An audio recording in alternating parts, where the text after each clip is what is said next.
Hey guys, welcome to Vedant ಪಾಠಶಾಲೆ. ಇವತ್ತು ನಾವು ಟ್ರಾನ್ಸ್ಲೇಷನ್ಗೆ ಸಂಬಂಧಿಸಿದ ಹಾಗೆ ನೋಡ್ತಾ ಹೋಗ್ತೀವಿ. ನಾನು ನಿಮ್ಮೊಂದಿಗೆ ಕನ್ನಡದ ಪ್ಯಾರಾಗ್ರಾಫ್ನ ಇಂಗ್ಲಿಷ್ ಭಾಷೆಗೆ ಹೇಗೆ ಅನುವಾದ ಮಾಡೋದು ಅಂತ ತಿಳಿಸ್ಕೊಡ್ತಾ ಹೋದೆ. ಇವತ್ತು ಇಂಗ್ಲಿಷ್ನ ಒಂದು ಪ್ಯಾರಾಗ್ರಾಫ್ ಅನ್ನ ಕನ್ನಡ ಭಾಷೆಗೆ ಹೇಗೆ ಅನುವಾದ ಮಾಡೋದು ಅಂತ ಹೇಳ್ಕೊಡ್ತಾ ಹೋಗ್ತೀನಿ. ಕ್ಲಾಸ್ ಸ್ಟಾರ್ಟ್ ಮಾಡೋ ಮುನ್ನ ಒಂದು ಸಣ್ಣ ಅನೌನ್ಸ್ಮೆಂಟ್ ಇದೆ. ನಮ್ಮ ವೇದಾಂತ್ ಪಾಠಶಾಲೆ ಕಡೆಯಿಂದ ನಾವು ಮತ್ತೊಮ್ಮೆ PSI ಪೇಪರ್ 2 ನ ಮಾಕ್ ಟೆಸ್ಟ್ ನ ಪ್ರಾರಂಭಿಸ್ತಾ ಇದ್ದೀವಿ. ಒಂದು ವೇಳೆ ನಿಮ್ಗೇನಾದ್ರೂ ಇಂಟ್ರೆಸ್ಟ್ ಇದ್ದಲ್ಲಿ ಇದನ್ನ ಜಾಯಿನ್ ಆಗಬೇಕು ಅಂತ ಇಲ್ಲಿ ಕಾಣಿಸ್ತಾ ಇರುವಂತಹ ವಾಟ್ಸ್ಆಪ್ ನಂಬರ್ಗೆ ನೀವು ಮೆಸೇಜ್ ಮಾಡಿ ಜಾಯಿನ್ ಆಗಬಹುದು. ಒಟ್ಟು ಇದರಲ್ಲಿ 10 ಮಾಕ್ ಟೆಸ್ಟ್ ಗಳಿರ್ತಾವೆ. ನಿಮ್ಗೆ ಫುಲ್ ಲೆಂತ್ ಎಕ್ಸಾಮ್ ಅಲ್ಲಿ ಹೇಗೆ ನಿಮ್ಗೆ ಇರುತ್ತೆ ಅದೇ ರೀತಿಯಲ್ಲೇ ನಿಮ್ಗೆ ಫುಲ್ ಲೆಂತ್ ಮಾಕ್ ಟೆಸ್ಟ್ ಇರುತ್ತೆ. ಏಪ್ರಿಲ್ 15ರಿಂದ ಇದು ಪ್ರಾರಂಭವಾಗ್ತಿದೆ. ಒಂದು ವೇಳೆ ಈ ಮುಂಚೆ ನೀವೇನಾದ್ರೂ ನಮ್ಮ ವೇದಾಂತ್ ಪಾಠಶಾಲೆಯ ಯಾವುದಾದ್ರೂ ಮಾಕ್ ಟೆಸ್ಟ್ ನ ತಗೊಂಡಿದ್ದೀರಾ ಅಂತ ಇದ್ದಲ್ಲಿ ನಿಮ್ಗೆ 100 ರೂಪೀಸ್ ಡಿಸ್ಕೌಂಟ್ ಇರುತ್ತೆ. ಓಕೆ, ಬನ್ನಿ ಇವತ್ತಿನ ನಮ್ಮ ಸೆಷನ್ ಸ್ಟಾರ್ಟ್ ಮಾಡೋಣ. ಈ ರೀತಿಯಲ್ಲಿದೆ ಇವತ್ತಿನ ಪ್ಯಾರಾಗ್ರಾಫ್. ನೋಡೋಣ ಇದನ್ನ ಹೇಗೆ ನಾವು ಟ್ರಾನ್ಸ್ಲೇಟ್ ಮಾಡ್ತೀವಿ ಅಂತ. ಅದಕ್ಕೂ ಮುನ್ನ ಓದೋಣ ಏನಿದೆ ಅಂತ. The government ensures that social structures are set up to help rural youth in India.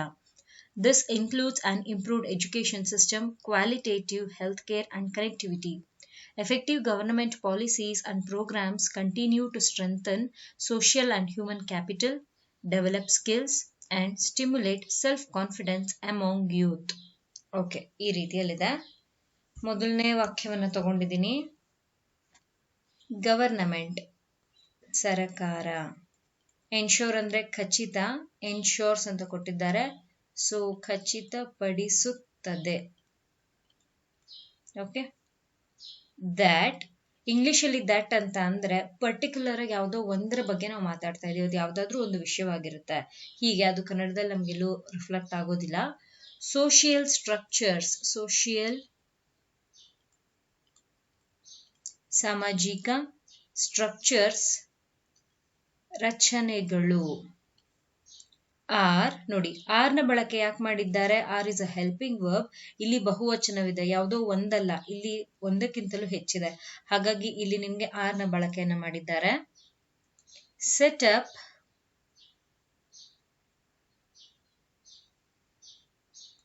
ಹೀಗಂದ್ರೆ ಸ್ಥಾಪಿಸಲಾಗಿದೆ. ಟು ಹೆಲ್ಪ್, ಹೆಲ್ಪ್ ಸಹಾಯ,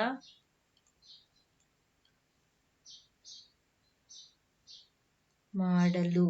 ಓಕೆ, ರೂರಲ್ ಗ್ರಾಮೀಣ, ಯೂತ್ ಇನ್ ಇಂಡಿಯಾ, ಯೂತ್ ಅಂತ ಅಂದ್ರೆ ಯುವಕರು. ಇನ್ ಇಂಡಿಯಾ ನೋಡಿ, ಇಂಡಿಯಾ ಅನ್ನೋದನ್ನ ಭಾರತ ಅಂತ ತಗೊಳ್ಬಹುದು. ಇನ್ ಹೇಳಿದಿನಲ್ವಾ ನಾನು ನಿಮ್ಗೆ ನೆನೆ ಕ್ಲಾಸಲ್ಲಿ ಹೇಳ್ಕೊಟ್ಟೆ. ಇನ್ ಅಂತ ಅಥವಾ ಆಟ್ ಅಂತ ಕೊಟ್ಟಲ್ಲಿ ಅಲ್ಲಿ, ರಲ್ಲಿ, ದಲ್ಲಿ, ಗಳಲ್ಲಿ ಹೀಗೆಲ್ಲ ಬರ್ತಾ ಹೋಗುತ್ತೆ. ಓಕೆ, ಸೊ ಇಲ್ಲಿ ನಾನು ಭಾರತದಲ್ಲಿ ಹೀಗೆ ತಗೊಳ್ತೀನಿ. ಕ್ಲಿಯರ್? ಏನ್ ಹೇಳ್ತಾ ಇದ್ದಾರೆ ಅಂತ ಅರ್ಥ ಮಾಡ್ಕೊಳ್ಳೋಣ.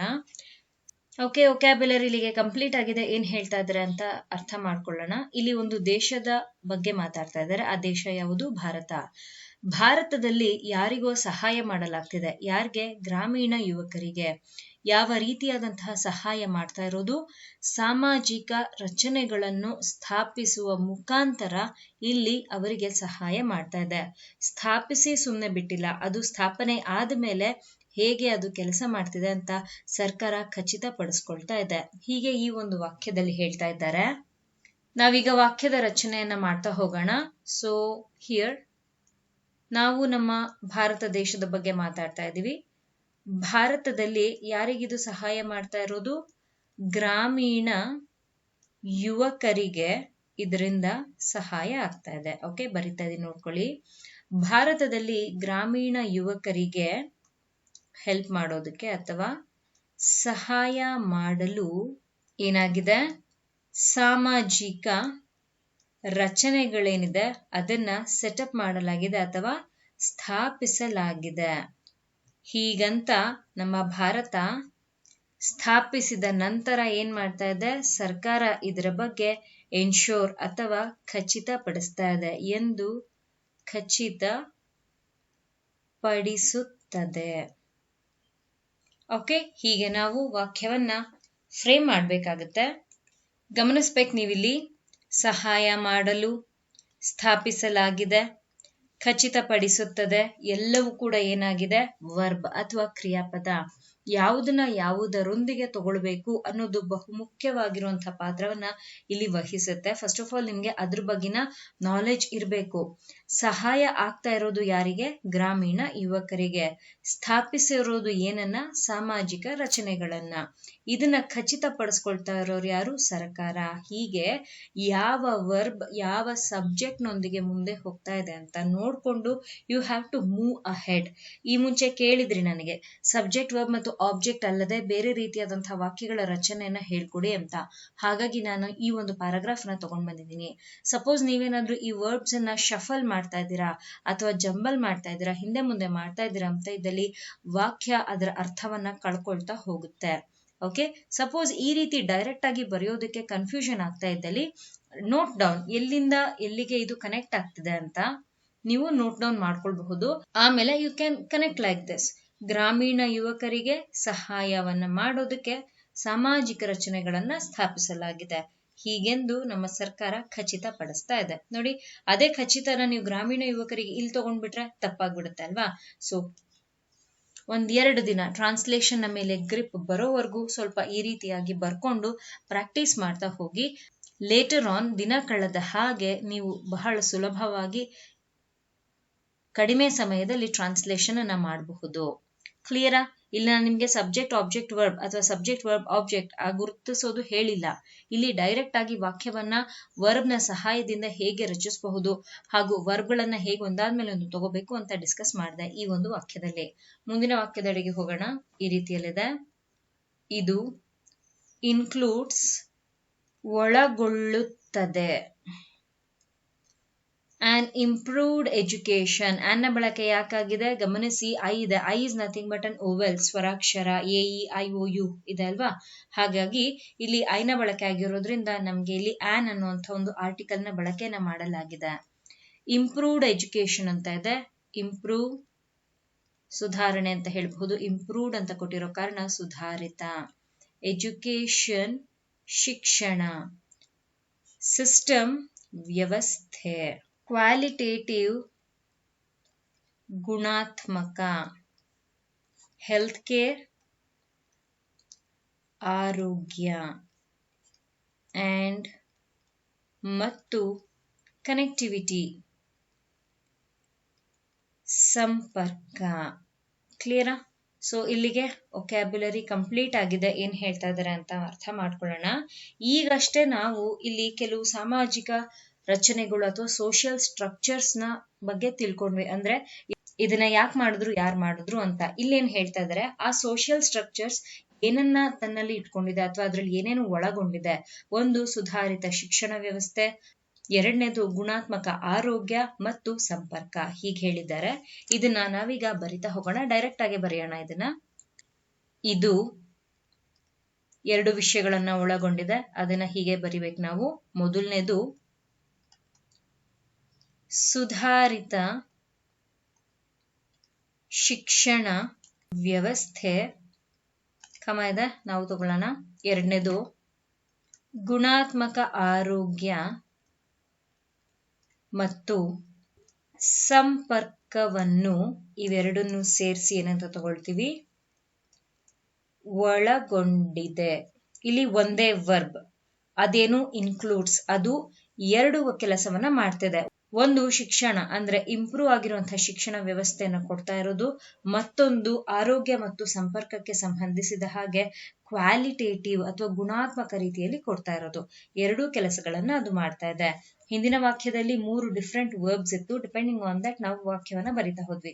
ಆದ್ರೆ ಇಲ್ಲಿರೋದು ಒಂದೇ ವರ್ಬ್. ಇಲ್ಲಿ ನಾವು ಡೈರೆಕ್ಟ್ ಆಗಿ ಸಬ್ಜೆಕ್ಟ್ ವರ್ಬ್ ಹಾಗೂ ಆಬ್ಜೆಕ್ಟ್ ನ ಗುರುತಿಸಬಹುದು. ನೋಡಿ, ಇದೇ ನಮ್ಮ ಸಬ್ಜೆಕ್ಟ್. ಇದು ಅಂದ್ರೇನು, ಇಲ್ಲಿಯ ನಮ್ಮ ವಿಷಯ ಇಲ್ಲಿಗೆ ಬಂದಾಗ ನಮ್ಮ ಸಬ್ಜೆಕ್ಟ್ ಆಗಿದೆ. ವಿಷಯ ಇನ್ ದ ಸೆನ್ಸ್ ನಾನು ಸಬ್ಜೆಕ್ಟ್ ಆ ರೀತಿಯಲ್ಲಿ ಮಾತಾಡ್ತಿಲ್ಲ. ಸೆಂಟೆನ್ಸ್ ಯಾವುದರ ಬಗ್ಗೆ ಮಾತಾಡ್ತಾ ಇತ್ತು ಅಂತ ನಾನು ನಿಮ್ಗೆ ಇಲ್ಲಿ ಹೇಳಿದ್ದು. ಇಲ್ಲಿ ನಾವು ಮಾತಾಡಿದ್ದು ಸೋಷಿಯಲ್ ಸ್ಟ್ರಕ್ಚರ್ಸ್ ನ ಬಗ್ಗೆ, ಅದೇ ಇಲ್ಲಿ ಕಂಟಿನ್ಯೂ ಆಗಿದೆ. ದಟ್ ಈಸ್ ನಥಿಂಗ್ ಬಟ್ ಇದು ನಮ್ಮ ಸಬ್ಜೆಕ್ಟ್ ಆಯ್ತು. ಇದ್ರಲ್ಲಿ ಏನೇನಿದೆ, ವ್ಯವಸ್ಥೆ ಅಥವಾ ಗುಣಾತ್ಮಕ ಸಂಪರ್ಕ, ಇಷ್ಟು ಏನಾಗುತ್ತೆ ನಮ್ಮ ಆಬ್ಜೆಕ್ಟ್ ಆಗುತ್ತೆ. ಇವೆಲ್ಲ ಏನಾಗಿದೆ, ಒಳಗೊಂಡಿದೆ ಅಥವಾ ಒಳಗೊಳ್ಳುತ್ತದೆ. ಇದು ನಮ್ಮ ವರ್ಬ್ ಆಗ್ತಾ ಹೋಯ್ತು. ಕ್ಲಿಯರಾ? ಓಕೆ, ಇದು 2ನೇ ವಾಕ್ಯವಾಗಿತ್ತು.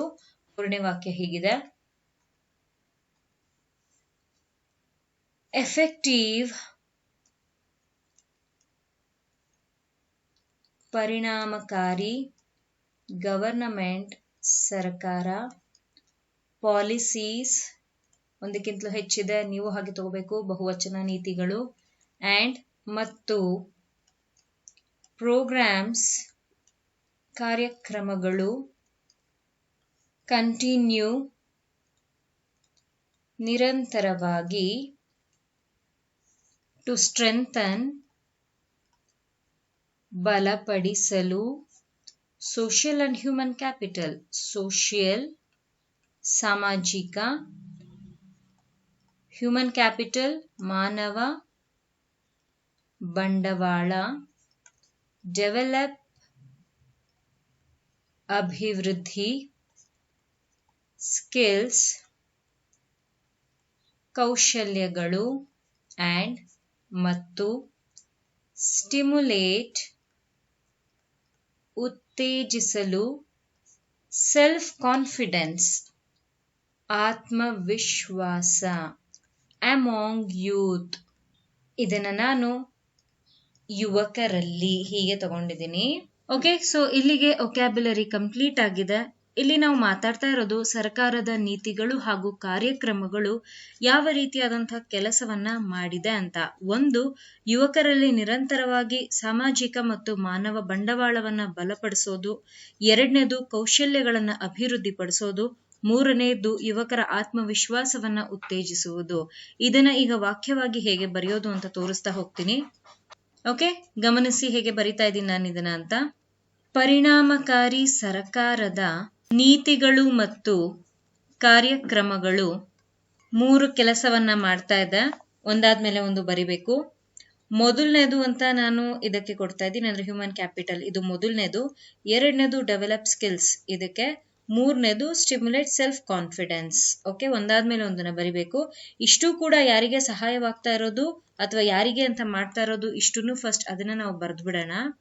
ಕಾರ್ಯಕ್ರಮಗಳು ಯುವಕರಲ್ಲಿ ಈಗ 3 ವಿಷಯಗಳು ಬರ್ತಾ ಹೋಗ್ತವೆ. ಮೊದಲನೇದು continue to strengthen social and human capital, ಅದನ್ನ ನಾನು ಬರಿತಾ ಇದ್ದೀನಿ. ನಿರಂತರವಾಗಿ ಸಾಮಾಜಿಕ ಮತ್ತು ಮಾನವ ಬಂಡವಾಳವನ್ನು ಏನ್ ಮಾಡುತ್ತೆ, ಅದು ಬಲಪಡಿಸುತ್ತದೆ. Okay, so this was the first one. Second one, ಎರಡನೇದು ಏನ್ ಮಾಡ್ತಾ ಇದೆ, ಅದು ಡೆವಲಪ್ ಸ್ಕಿಲ್ಸ್, ಅದನ್ನ ಹೀಗೆ ಬರಿಬಹುದು. ಕೌಶಲ್ಯಗಳನ್ನು ಡೆವಲಪ್ ಏನ್ ಮಾಡ್ತಾ ಇದೆ, ಅದು ಡೆವಲಪ್. ಸಾರಿ, ಇಲ್ಲಿ ಎಲ್ ಮಿಸ್ ಆಗಿತ್ತು, ಆಡ್ ಮಾಡ್ತಾ ಇದ್ದೀನಿ. ಡೆವಲಪ್, ಇಲ್ಲಿ ಎಲ್ ಮಿಸ್ ಆಗಿತ್ತು, ಸಾರಿ, ಆಡ್ ಮಾಡ್ಕೊಳ್ಳಿ. ಓಕೆ, ಅಭಿವೃದ್ಧಿ ಪಡಿಸುತ್ತದೆ. ಓಕೆ, ಎರಡನೇದು. ಮೂರನೇದೇನು, ಸ್ಟಿಮ್ಯುಲೇಟ್ ಸೆಲ್ಫ್ ಕಾನ್ಫಿಡೆನ್ಸ್, ಆತ್ಮವಿಶ್ವಾಸವನ್ನು ಏನ್ ಮಾಡುತ್ತೆ, ಉತ್ತೇಜಿಸುತ್ತದೆ. ಓಕೆ, ಸೊ ಹೀಗೆ ಒಂದಾದ್ಮೇಲೆ ಒಂದನ್ನೇ ತಗೊಳ್ಬೇಕು ನೀವು. ಇಲ್ಲೂ ಕೂಡ 3 ಕ್ರಿಯೆಗಳಿದೆ. ಒಂದು ಬಲಪಡಿಸುತ್ತದೆ, ಎರಡನೇದು ಅಭಿವೃದ್ಧಿ ಪಡಿಸುತ್ತದೆ, ಮೂರನೇದು ಉತ್ತೇಜಿಸುತ್ತದೆ. ಹೀಗೆ ಯಾವ ಒಂದು ವಿಷಯದೊಂದಿಗೆ ಈ ವರ್ಬ್ ಅಥವಾ ಕ್ರಿಯಾಪದಗಳು ಹೋಗ್ತವೆ ಅಂತ ನೋಡ್ಕೊಂಡು you need to frame a sentence. Finally sentence ಹೀಗಿದೆ: ಪರಿಣಾಮಕಾರಿ ಸರ್ಕಾರದ ನೀತಿಗಳು ಮತ್ತು ಕಾರ್ಯಕ್ರಮಗಳು ಯುವಕರಲ್ಲಿ ನಿರಂತರವಾಗಿ ಸಾಮಾಜಿಕ ಮತ್ತು ಮಾನವ ಬಂಡವಾಳವನ್ನು ಬಲಪಡಿಸುತ್ತದೆ, ಕೌಶಲ್ಯಗಳನ್ನು ಅಭಿವೃದ್ಧಿಪಡಿಸುತ್ತದೆ, ಆತ್ಮವಿಶ್ವಾಸವನ್ನು ಉತ್ತೇಜಿಸುತ್ತದೆ.